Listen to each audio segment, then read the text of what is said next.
And they're all here to get up close and personal with a teen idol turned silky smooth stud. Yeah, he's known for his music, for his acting. Well, David Cassidy is touring the country promoting his brand new CD called David Cassidy Part 2, The Remix. It's a compilation of new recordings of his hits with some dance mixes as well. We can call them out now, but we just want to see how pumped up everybody in our audience is. Are you ready, Cassidy fans?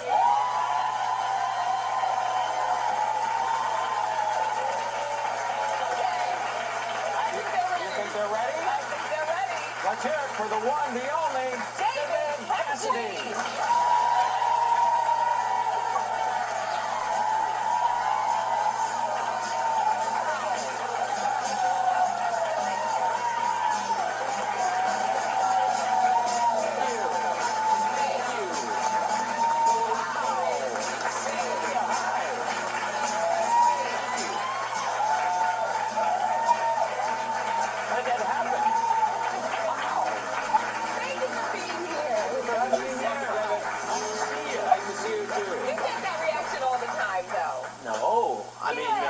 You must be used to it after on my way to the market. Doesn't usually happen like that.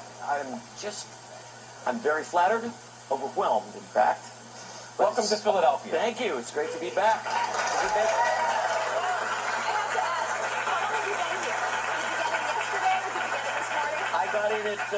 I actually got in about 1:30 in the morning. I got stuck on a highway that I arrived around 11 o'clock in the evening. Got on the road, and it took me an hour and 45 minutes because they're doing construction for like 40 miles. Sounds like the Schuylkill, maybe? Or I don't know where I was, but it's so good to be back in the city of brotherly love.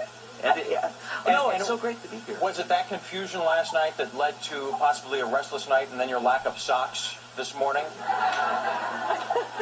I actually left the hotel this morning and did not realize I forgot my socks.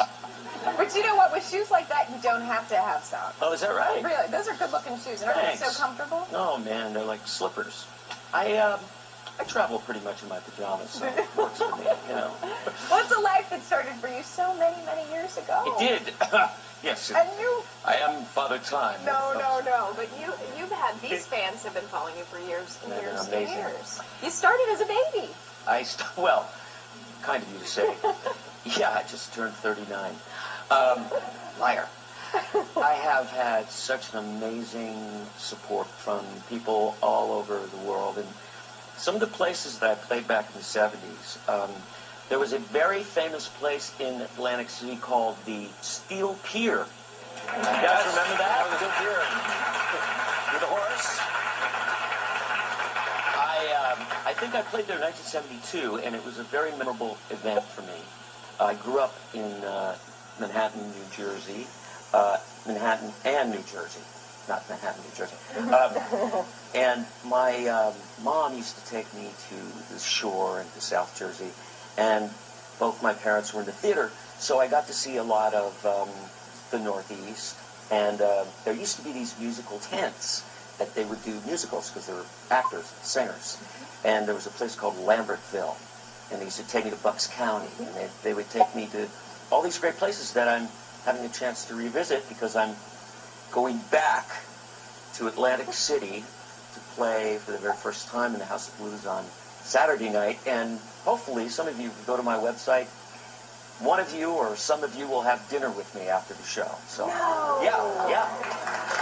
So what do you mean that you're inviting people to dinner after the show? Are you taking the entire crowd to dinner after the show, or is somebody going to win dinner with David Cassidy? Well, there's actually exactly right. Because it's kind of like coming home for me, I'm also going to do nice of you to show the cover of the new CD.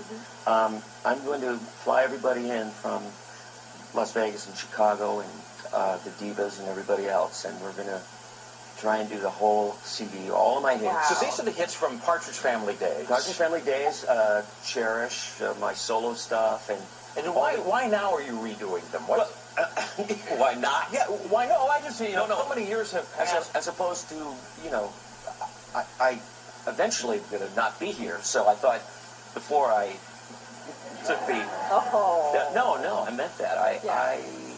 I've done so much other stuff, and I've been so fortunate to have people support me in all the other work I've done on Broadway and the theater.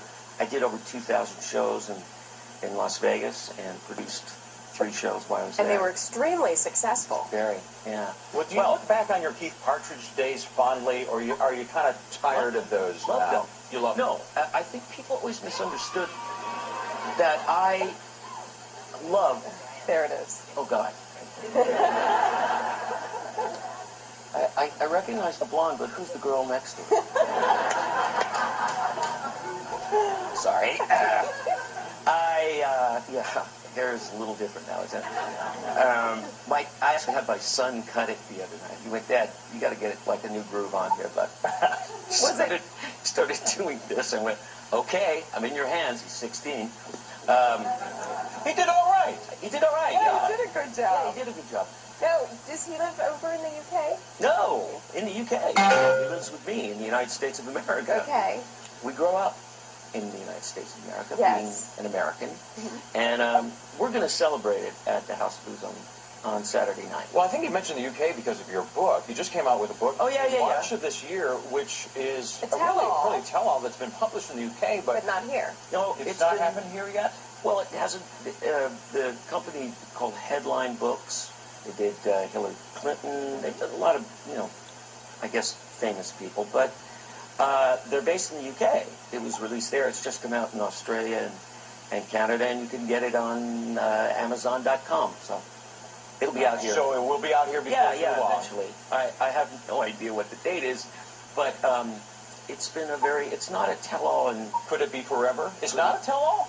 no, it's a very honest book about me and my life and my fantastic, what we used to call e-ticket life. And, What is an e-ticket like? well, Traveling all the time? back in the old days, Disneyland, it became part of our vernacular because Disneyland had a book of tickets. Instead of paying $190 to get in, you paid like $2 admission, and then you bought tickets. And the biggest ride, most expensive ride, was from A, B, C, D, E. So that was like the Matterhorn, and, a little before your time. But the E-ticket ride was, strap on your seatbelt, baby, here we go. And my life has been that and then some. And it's been an extraordinary thing to have people such as these folks here that have been, without you, I am pumping gas somewhere, and I love to do what I do. I love to entertain and to share it with so many people that have been, unbelievably supportive. Was the Partridge Family, I know because as much success as you had with music, you consider yourself actor, even I did. before musician. I'm all of that. I people ask me what do you prefer, and I really love to play. I love to entertain people, and for me, I don't do very much well outside of that. I write, I produce, I direct, and I strap my guitar on, and it's like I'm 19 again, and I feel so, oh no, there I was. I'm going to do a lot of that early Partridge Family stuff, and I'm going to attempt to bring everybody in that worked on the new CD and celebrate it with all my fans. And if you go on my website, we might have dinner together afterwards. You have a lot of fans who actually wrote us some emails. Really? And they would like their questions answered. Do you mind if you stick around after the break? We'll actually Of course. answer some viewer be emails all right. with David Cassidy. Revealing information from David Cassidy after the Right break. from the heart. We're back right after this.